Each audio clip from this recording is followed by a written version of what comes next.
Zexhar stood on the sidewalk and stared at the small house in front of him. His 4 eyes blinked slowly as he checked his data pad again. The address was correct, but this could not be right. Where was the military base? Where were the guard towers and the big metal gates? The alien diplomat was 8 feet tall with dark green skin that looked like armor. His people, the Keltharians, always worked in pairs. Every soldier had a partner, every diplomat had a partner, every worker had a partner. It was the way things had always been done. But humans were different, very different. Zexhar had come to Earth to make peace between his people and the humans. The war had gone on for 3 years. Too many had died on both sides. The Keltharian Council had sent him to meet with Lieutenant Jake Morrison, who was supposed to be one of Earth's best negotiators. The house in front of him had white walls and a red roof. There were small flowers growing in boxes under the windows. A wooden fence painted white went around a small yard. Little stone figures that looked like tiny people with pointy hats sat between the flowers. This was not what a military compound should look like. Zexhar walked up the stone path to the front door. His heavy boots made loud sounds on the stones. He could smell something sweet in the air.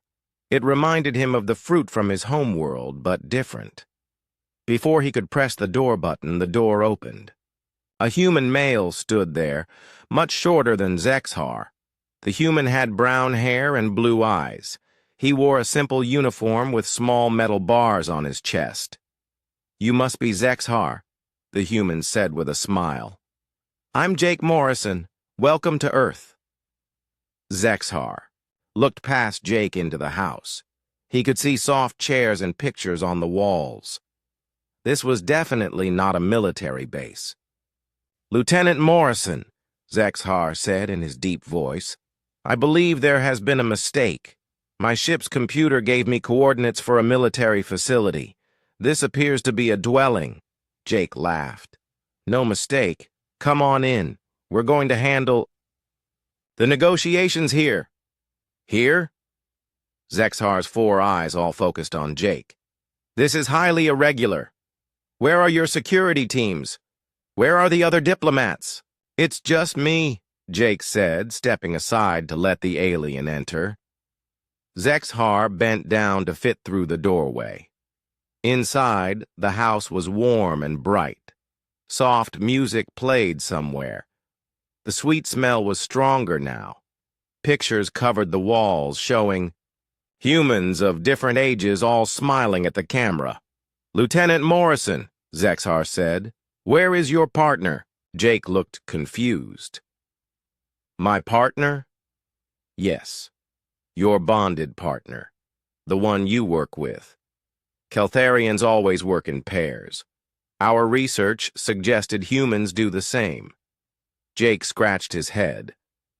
"Well, I work with lots of people. Captain Rodriguez is my commanding officer.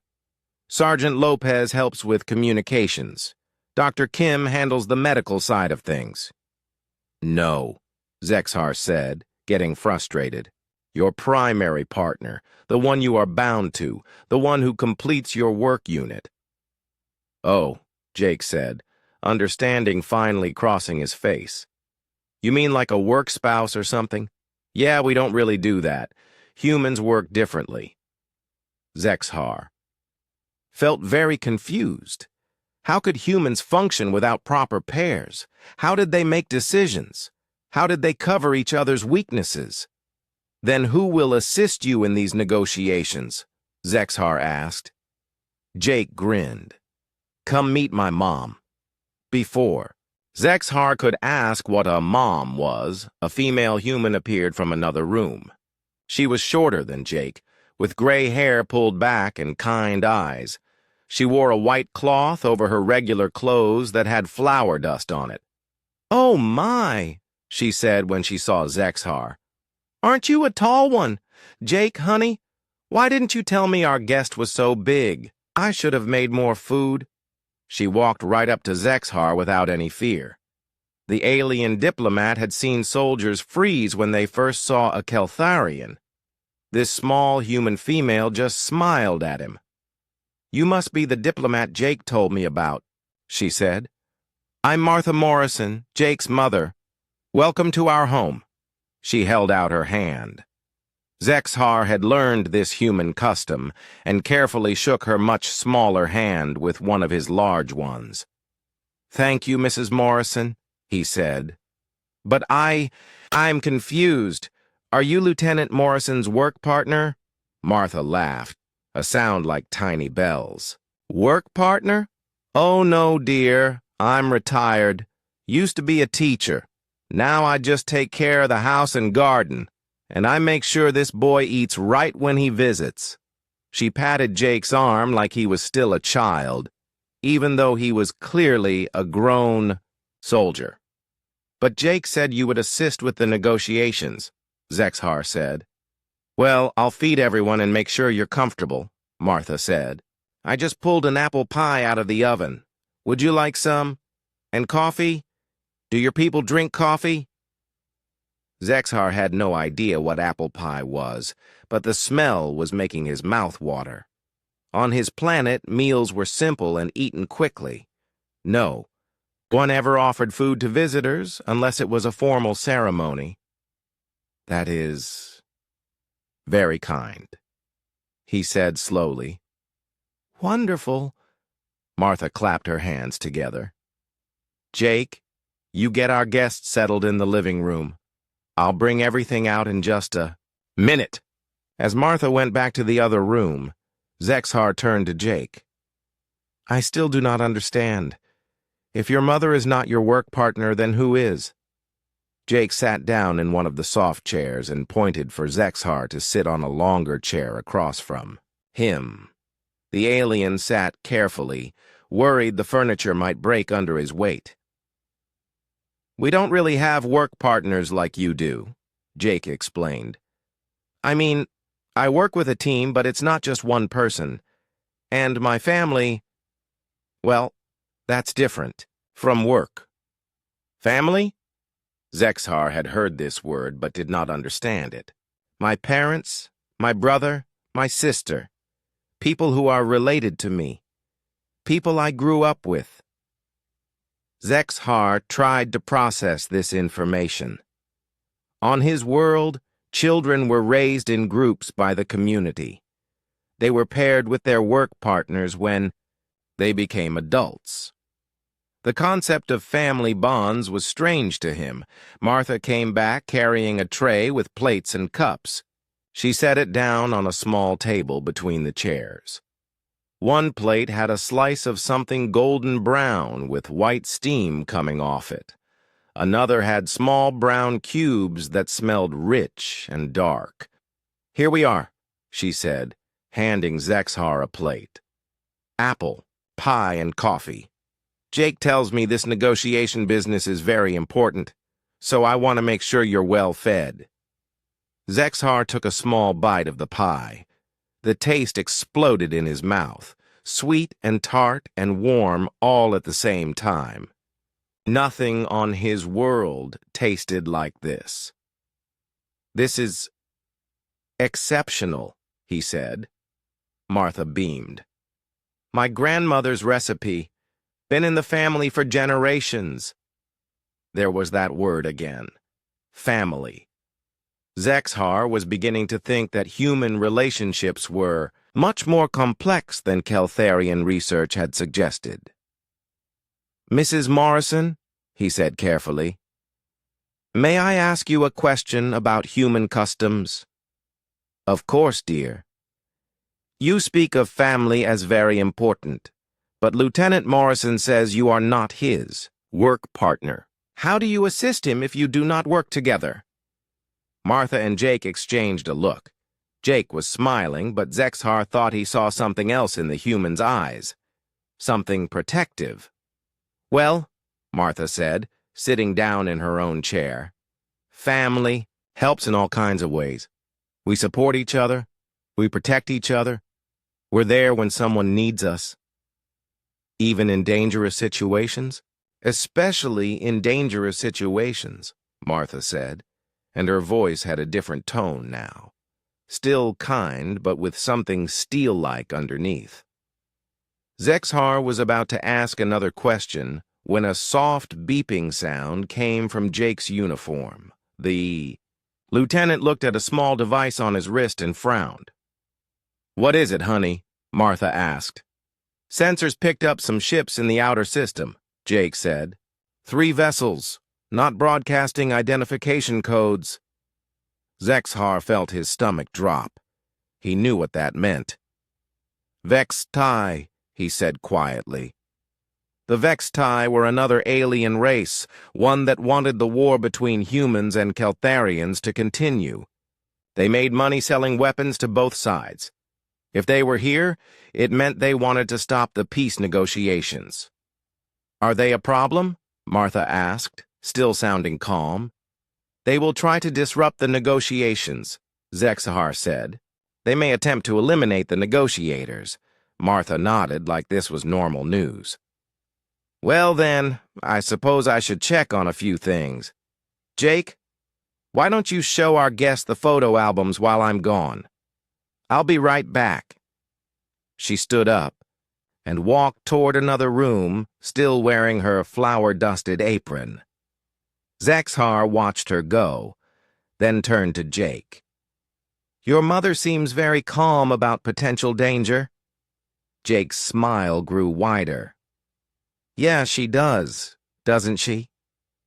For the first time since arriving, Zexhar began to think there might be more to human families than he had understood. Martha Morrison hummed a soft tune as she walked through her house. To Zexhar, she looked like any grandmother going about her daily tasks. She straightened a picture frame here, picked up a book there, and checked that the windows were properly locked. But Jake was watching his mother with different eyes.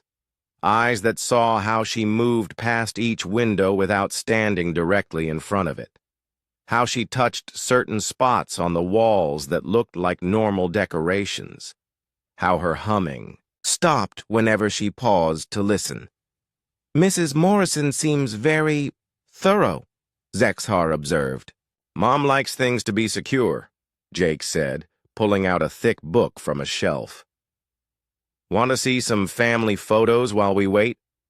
Zexhar nodded, though he kept glancing toward the windows. His people had excellent hearing, and he could detect the faint sound of engines in the distance. The Vex-Tai ships were getting closer. Jake opened the photo album and sat next to the alien on the couch. The first page showed a much younger Martha in a white dress, standing next to a tall man in a military uniform. "That's my mom and dad on their wedding day," Jake said. "Dad's Colonel Pete Morrison. He's currently deployed with the 5th Fleet, out near the Centauri sector." Zexhar studied the photo.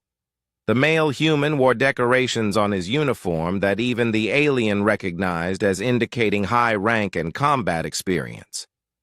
"Your father is a military leader?" "Yeah, has been for 28 years. Mom says he proposed to her right before his first deployment to the border worlds." Jake turned the page. This photo showed Martha, but she looked different. Her hair was dark instead of gray, and she wore a military uniform with several medals on her chest.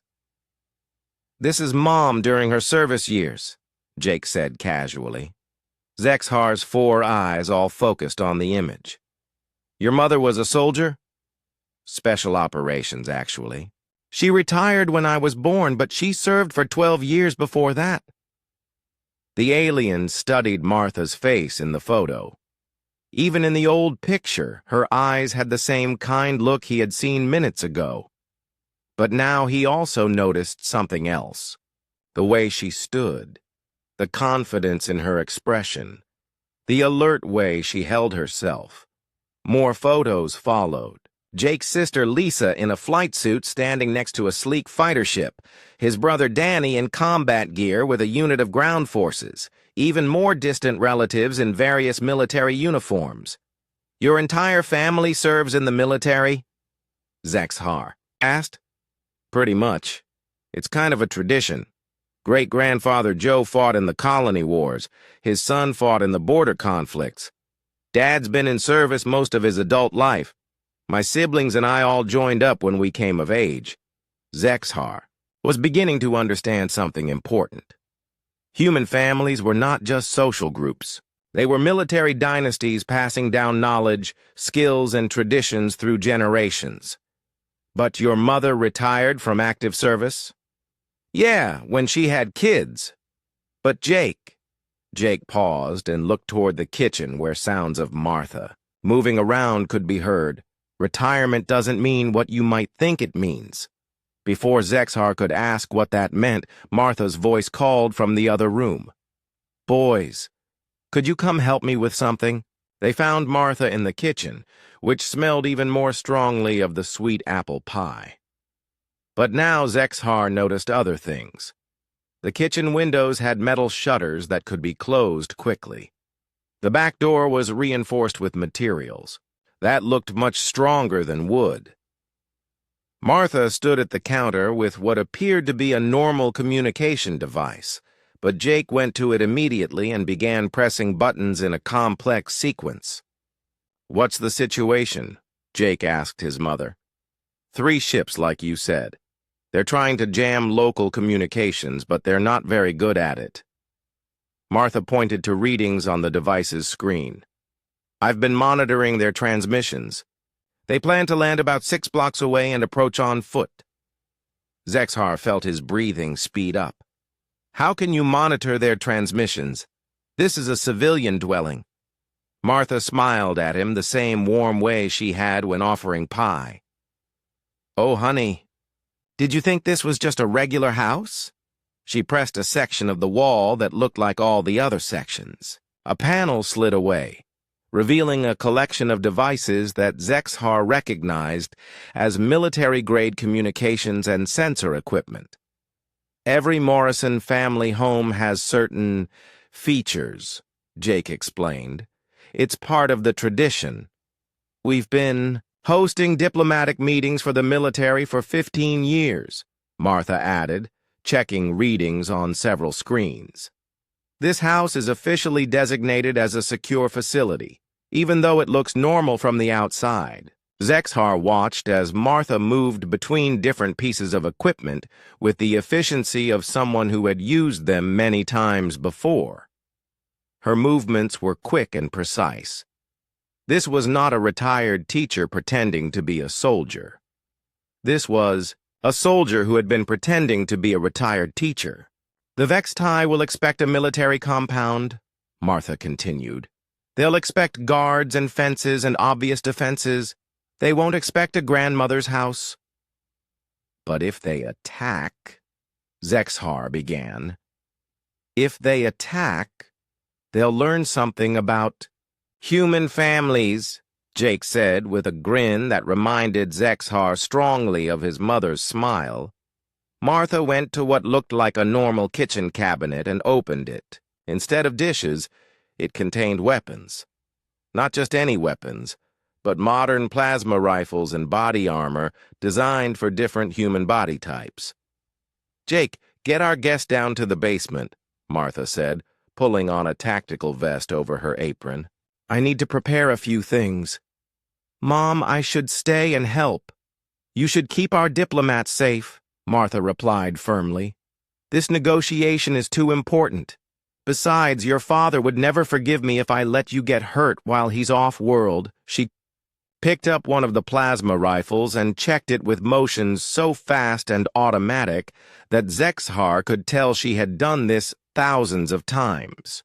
But what about you? Jake asked, concern clear in his voice. Martha looked at her son with the patient expression of a mother explaining something obvious. Honey, I didn't survive 12 years in special ops to get taken out by a bunch of Vextai. Pirates in my own kitchen. She moved to the oven and pulled out a second apple pie, golden brown and steaming. Besides, she added, setting the pie on the counter to cool, it would be rude to let guests arrive without offering them something to eat. The sound of engines grew louder outside. Through the kitchen window, Zexhar could see dark shapes moving across the sky. "Time to go," Jake said, guiding Zexhar toward a door the alien had assumed led to a closet. Instead, it opened to reveal stairs going down into what appeared to be a much larger space than should have been possible under the small house. "Mrs. Morrison," Zexhar called back as Jake led him down the stairs. "Will you be safe?" Martha was checking ammunition clips, with the same care she had used to check the pie for doneness. "Don't you worry about me, dear," she called back. "I'll be down in a few minutes. Try not to let Jake eat all the cookies down there." The basement was not what Zexhar expected. It was larger than the entire house above, clearly extending under neighboring properties. The walls were lined with communication equipment, tactical displays, and enough weapons to outfit a small military unit. But it was still obviously a family space. The same kind of photos that filled the house above were mounted between weapon racks. A comfortable seating area with soft chairs sat in one corner. A small kitchen area had a coffee machine and what appeared to be homemade cookies in a glass container. "This is incredible," Zexhar said, looking around. "The basement connects to a tunnel system that goes to 3 other houses on the block," Jake explained, activating several screens that showed different views of the neighborhood above. The Henderson family 2 houses down, the Rodriguez family across the street, and old Mr. Kim at the corner. They're all military families, too. "How many people live in this area?" "About 40 families, maybe 60 adults with military training plus their kids." Jake pointed to different screens showing people moving through various houses with practiced efficiency. "When there's a threat to the neighborhood, everybody helps out." Above them, Zexhar could hear Martha moving around. But now he also heard other sounds, the soft hum of equipment activating, the almost inaudible sound of metal panels sliding into place. "Your mother is activating defenses?" "The house has a few tricks built into it," Jake said. "Nothing too obvious from the outside, but enough to make things difficult for uninvited guests." One of the screens showed 3 dark ships landing in a park 6 blocks away. Figures in combat armor began moving out, heading toward the Morrison house. 12 of them, Jake observed. Standard Vextai assault team. Above them, Martha's voice came through a communication system. "Boys, our guests are on their way. Should be here in about 10 minutes. Jake, make sure you offer some cookies to our diplomat. I made them fresh this morning." Even with alien soldiers approaching her house, Martha Morrison was worried about hospitality. Zexhar was beginning to understand that human families were much more dangerous than Keltharian intelligence had ever imagined, and much more caring. The combination was both terrifying and wonderful. The first sign of trouble was the birds stopping their singing. Martha Morrison noticed it immediately as she moved through her kitchen, checking the timer on her second apple pie. 38 years of military life, active and retired, had taught her to pay attention when nature went quiet. She wiped her hands on her apron and walked to the kitchen window. The metal shutters were closed now, but she had small viewing ports that looked like decorative elements from the outside. Through one of them, she could see the Henderson house across the street. A small light blinked twice in their upstairs window. 2 blinks meant 12 enemies. The Hendersons had good eyes. Martha activated the house communication system by pressing a button hidden under the kitchen sink. "Boys, they're moving faster than expected, about 5 minutes out now." Her voice stayed calm and cheerful, the same tone she used to tell Jake to clean his room when he was 10 years old. In the basement, Zexhar watched the tactical displays with growing amazement.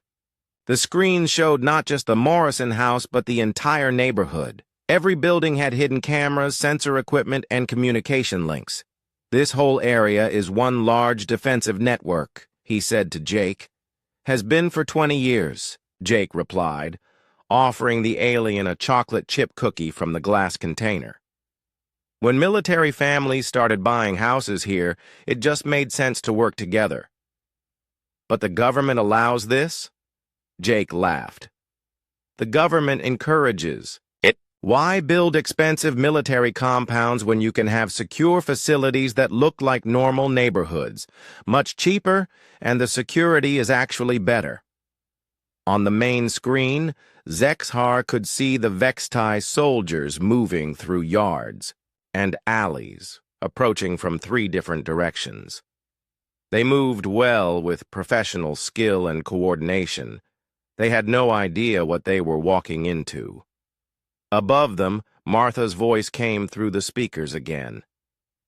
"Jake, honey, I'm going to start cooking now. You might want to put on those noise-blocking headphones I got you for your birthday." Jake immediately went to a cabinet and pulled out military-grade hearing protection, handing a set to Zexhar as well. "Cooking?" Zexhar asked, putting on the headphones. "That's what Mom calls it when she activates the house defense systems," Jake explained. The first ingredient in Martha's recipe was revealed when the lead Vextai soldier stepped onto the Morrison front lawn. Hidden pressure sensors detected his weight and immediately activated a system of lights that lit up the entire yard like daylight. The Vextai soldiers froze, suddenly exposed and blinded. "Motion-activated security lighting," Martha's voice explained, cheerfully through the communication system. "I like to see who's visiting." The second ingredient came when the soldiers tried to approach the front door. The lawn sprinkler system activated, but instead of water, it sprayed a mixture that made the soldiers' equipment malfunction and their armor seize up. "Chemical neutralization system," Martha continued in the same pleasant tone. "Harmless to humans and most other species, but Vextai armor doesn't handle it well." In the basement, Zexhar watched in fascination as the attacking soldiers stumbled around, their weapons failing and their communications going dead. "Your mother has turned gardening equipment into weapons?" "Mom's always been creative," Jake said proudly. But the Vextai were professionals. Even with their equipment failing, they adapted quickly. They spread out, looking for other ways into the house, and began using backup weapons. That was when Martha moved to the third ingredient. She went to what looked like a normal kitchen pantry and opened the door. Inside, instead of food, was a control station that would have looked at home on a military starship. "Time for the main course," she said softly. The house itself began to change. Hidden panels slid open in the walls, revealing defensive positions. The windows, which had looked like normal glass, turned out to be made of materials that could stop military-grade weapons. Gun ports opened in spots that had looked like decorative elements, and from the garage came a sound that made even Jake smile. "What is that noise?" Zexhar asked. "That would be Mom's car," Jake replied. But when the garage door opened, what came out was not a car in any normal sense. It looked like a car, the same blue sedan that Martha used for grocery shopping. But now it hovered 3 feet off the ground, had armor plating that gleamed like military equipment, and weapons that definitely did not come from any car factory. Martha Morrison, still wearing her flour-dusted apron, sat in the driver's seat like she was going to the store. The Vextai soldiers tried to run, but they had waited too long. The other houses in the neighborhood had been preparing too. From the Henderson house came Mr. Henderson, a retired Navy captain, carrying what looked like a normal garden hose, but sprayed something that made Vextai soldiers fall asleep. From the Rodriguez house came Maria Rodriguez, a former Marine sergeant, with her 3 teenage sons who had been trained since childhood in defensive tactics.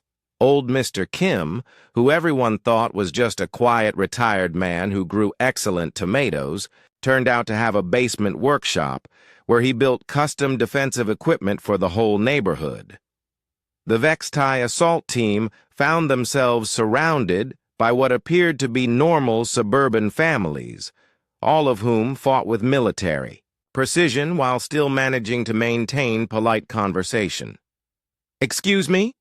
Martha called to one of the soldiers as she disabled his weapon with a targeted shot from her hovering car.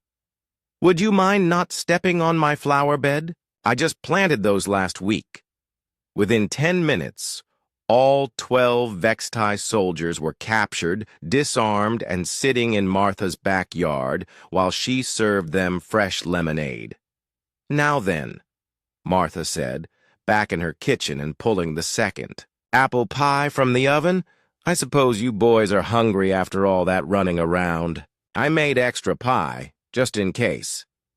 Zexhar, who had watched the entire battle from the basement screens, felt his understanding of human families change completely. "They were professional soldiers," he said to Jake. "Military-trained assassins. And your mother defeated them while baking." "Well, she had help from the neighbors," Jake pointed out fairly, "but she was coordinating the entire defense, while making sure her pies didn't burn." Jake nodded proudly. "Mom's always been good at multitasking." Martha's voice came through the speakers. "Boys, you can come up now. I'll put on some coffee. And Jake, bring our diplomat friend up. I want him to meet the neighbors." As they climbed the stairs back to the main house, Zexhar tried to process what he had witnessed. On his world, military operations required detailed planning, rigid command structures, and careful coordination between units. The humans had just conducted a perfect defensive operation while maintaining normal family routines. Martha had never stopped being a caring hostess, even while commanding a neighborhood-wide military response. The kitchen looked exactly the same as it had an hour ago, except that now there were additional pies cooling on the counter and the smell of fresh coffee filled the air. Through the window, Zexhar could see Martha in the backyard, offering seconds of pie to the captured Vextai soldiers, while Mr. Henderson bandaged a small cut on one soldier's arm. "Mrs. Morrison," Zexhar said when she came back inside, "what you did was remarkable. But why are you treating the enemy soldiers so kindly?" Martha looked surprised by the question. "Well, dear, they're not the enemy anymore. They're prisoners, which means they're guests in my home until we figure out what to do with them. And guests should be fed." She poured coffee for Jake and Zexhar, then cut 3 large slices of fresh pie. "Besides," she added with a smile that was both kind and just a little dangerous, "they'll need their strength for when we question them about who sent them and why." Zexhar accepted his pie and realized that he was beginning to understand something very important about human families. They were not just groups of related individuals living together. They were small, highly trained military units bound together by love instead of duty, and that made them far more dangerous than anything his people had ever faced. The sound of engines in the sky made Martha Morrison look up from cutting more pie slices for the captured Vextai soldiers. "Right on time," she said with satisfaction. Zexhar followed her gaze through the kitchen window and saw 3 sleek fighter ships dropping down from the clouds. They moved with the precision of trained pilots, landing smoothly in the park where the Vextai ships had touched down earlier. "Is that military support?" Zexhar asked. "That's my daughter," Martha said proudly. "Lisa's squadron was on patrol, about 30 minutes out when Jake's alert went through the family communication network. Jake activated a wall screen that showed the park. A young woman in a flight suit was climbing out of the lead fighter. Even at a distance, Zexhar could see that she moved with the same confident efficiency as her mother and brother. "Captain Lisa Morrison," Jake said. "Best pilot in the 7th Fighter Wing, though don't tell her I said that. She already has a big enough ego." Within minutes, Lisa had coordinated with the other neighborhood families to secure the area around the crashed Vextai ships. Her wingmen, Zexhar noticed, worked with the same easy cooperation that the Morrison family showed. "Are they related to your family as well?" he asked. "Not by blood," Martha said, bringing a fresh pot of coffee to the table. "But Lieutenant Chen has been Lisa's wingman for 4 years, and Sergeant Williams grew up 3 streets over. When you serve together long enough, family and military start to overlap." The next arrival was less subtle. A convoy of ground vehicles came down the main street with the controlled urgency of a military response team. The lead vehicle, a heavily armored transport, pulled into the Morrison driveway like it belonged there. "Danny's here," Jake observed. The young man who jumped out of the transport looked like a younger version of Jake, but broader and with the careful alertness of someone used to dangerous ground operations. Behind him came a squad of soldiers who immediately began setting up a security perimeter around the house. "My youngest," Martha said to Zexhar. "Sergeant Danny Morrison, 3rd Infantry Division. He was doing training exercises about an hour away when the family alert went out." Danny bounded up to the kitchen door and came inside without knocking. He hugged his mother, nodded to Jake, and looked curiously at Zexhar. "So you're the diplomat," he said to the alien. "Sorry about the welcoming committee. The Vextai don't usually bother with proper manners. Your family responded very quickly," Zexhar observed. "That's what families do," Danny said, accepting a cup of coffee from his mother. "When one of us calls for help, the rest of us come running." "Even when you are on duty elsewhere?" Danny and Jake exchanged a look. "Our commanding officers understand family obligations," Jake explained. "Human military command structure accounts for family bonds. It makes us stronger, not weaker." Through the window, Zexhar could see Lisa talking with the captured Vextai soldiers. She had the same patient, friendly manner as her mother, but her questions were clearly getting answers. "What will happen to the prisoners?" Zexhar asked. "Depends on what Lisa finds out," Martha said, checking on another pie in the oven. "If they were just hired muscle, they'll probably be deported back to Vextai space with a warning. If they were sent by someone important, that's a different matter." The kitchen door opened again, and an older man came in. He was clearly related to the Morrison family, with the same eyes and the same way of moving, but his hair was completely white, and he walked with the careful pace of someone whose joints had seen many years of hard use. "Grandpa Joe," Danny said, jumping up to help. The older man to a chair. "I'm not dead yet, boy," Joe Morrison said gruffly, but he accepted the help with good grace. "Martha, I brought some of my old equipment from the garage. Thought it might be useful." "What kind of equipment?" Zexhar asked. Joe's eyes twinkled. "Oh, just some things I picked up during the colony wars. Most of it's probably obsolete now, but some of the older designs have advantages that modern equipment lacks." Through the kitchen window, Zexhar could see Danny's soldiers setting up what appeared to be antique weapons alongside their modern gear. But the older equipment moved with smooth efficiency that suggested it was far from obsolete. "How long has your family been military?" Zexhar asked Joe. "Let's see," the old man said, accepting coffee from Martha. "My grandfather fought in the Earth Unification Wars. My father was in the First Colonial Expansion. I did 30 years between the colony wars and the border conflicts. Pete's been active duty for 28 years. These kids have all been serving for about a decade each. That's over a century of continuous military service, Zexhar calculated. More like 2 centuries if you count my great-grandfather, Joe said.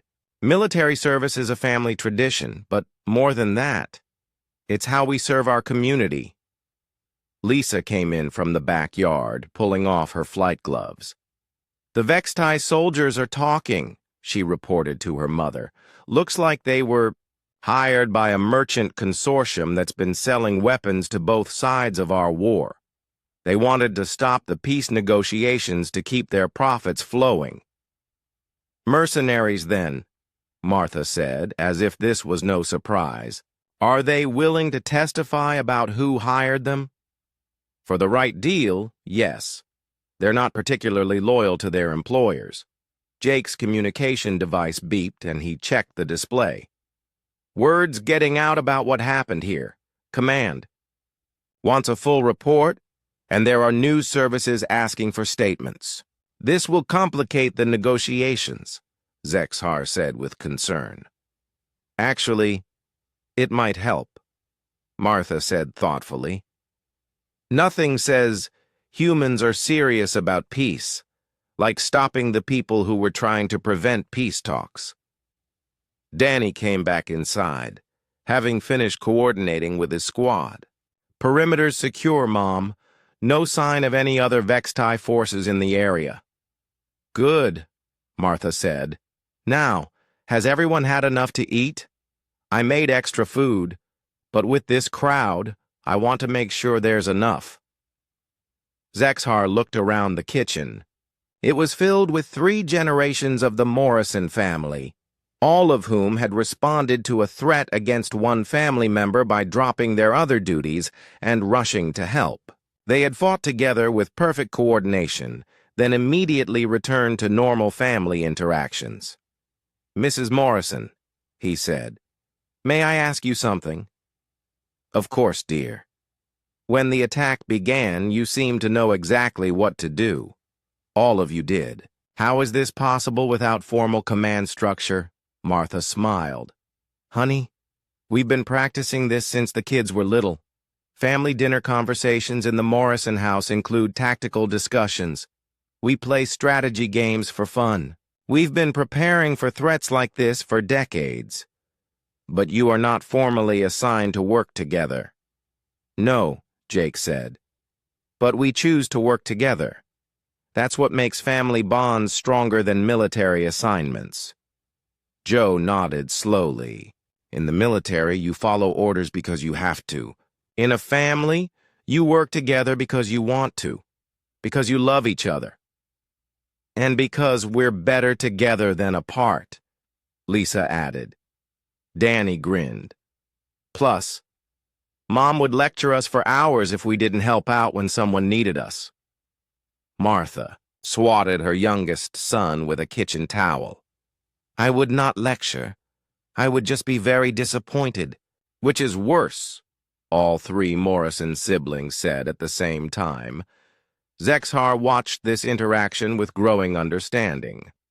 The human family structure was not just about emotional bonds. It was a military training system that produced soldiers who fought not just for duty or country, but for each other. And soldiers who fought for love were far more dangerous than soldiers who fought for orders. The alien diplomat was beginning to realize that his people had seriously underestimated human military capabilities and seriously underestimated the power of human family bonds. Outside, he could see the neighborhood families working together to clean up after the battle, share information, and make sure everyone was safe. This was not just one family defending their home. This was an entire community of families who had chosen to protect each other. Zexhar was starting to think that the war between his people and the humans had been a very bad idea from the beginning. 3 hours later, Zexhar sat at Martha Morrison's kitchen table with his 4th slice of apple pie and a deep sense that everything he thought he knew about humans was wrong. The captured Vextai soldiers had been taken away by Danny's unit for proper questioning. Lisa's fighter squadron had returned to patrol duty. The neighborhood families had gone back to their normal routines, though Zexhar noticed they maintained subtle communication signals between their houses. Only the immediate Morrison family remained in the kitchen, along with Grandpa Joe, who had decided to stay for dinner. "So," Martha said, pulling a large roasted chicken from the oven, "now that all the excitement is over, shall we get to those peace negotiations?" Zexhar looked around the table. Jake sat across from him, reviewing diplomatic files on a portable computer. Lisa was cleaning her sidearm while discussing fighter tactics with Danny. Joe was teaching both younger siblings a card game that appeared to involve significant amounts of strategy and bluffing. "This was the negotiation team?" "Mrs. Morrison," Zexhar said carefully. "I was under the impression that Lieutenant Jake would be conducting the negotiations alone." "Oh, he will be the lead negotiator," Martha said, carving the chicken with the same efficiency she had shown while coordinating the house defenses. "But major decisions affect the whole family. We like to discuss important things together." "All families do this?" "Most human families talk about things that affect them," Jake said, "and a war between our species affects everyone." "But you are not all officially part of the diplomatic corps." Lisa looked up from her weapon cleaning. "No, but we're all part of the military, and we're all citizens of Earth. We have opinions about peace with your people." "And," Danny added, playing a card that made Joe grunt with approval, "families give better advice than governments sometimes. Governments think about politics and strategy. Families think about people." Zexhar considered this. On his world, important decisions were made by designated pairs in formal settings following strict protocols. The idea that family members would be consulted on diplomatic matters was strange to him. "What do you want to know about our people for these negotiations?" he asked. Martha set a plate of carved chicken in front of him. "Well, first, tell us about Keltharian families. You asked about Jake's partner, so I assume your people form different kinds of bonds than we do." Zexhar explained the Keltharian pairing system while he ate, how young adults were matched with partners for life based on complementary skills and psychological profiles, how these pairs formed the basic units of their society, working together in all aspects of life. "That sounds very efficient," Martha said thoughtfully. "But what happens if one partner dies or is injured?" "The surviving partner is paired with another who has also lost their partner." "And if the pair cannot work together well?" Jake asked. "Then they are reassigned to different pairs." The Morrison family exchanged glances. Zexhar was learning to recognize when humans were communicating without words. "On our world," Lisa said slowly, "families stay together even when we disagree, even when it's difficult. We work through problems instead of finding new partners." "But that must be inefficient," Zexhar protested. "If two people cannot work together well, forcing them to remain together would reduce their effectiveness." Joe played another card and looked up at the alien. "Son, efficiency isn't everything. Some things are more important than working perfectly." "Like what?" "Like love," Martha said simply. "Like loyalty. Like knowing that no matter what happens, your family will be there for you." Danny nodded.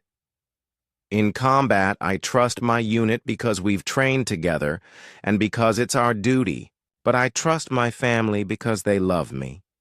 There's a difference." "Love makes you fight harder," Lisa added. When you're protecting people you care about, you find strength you didn't know you had. Zexhar thought about what he had witnessed.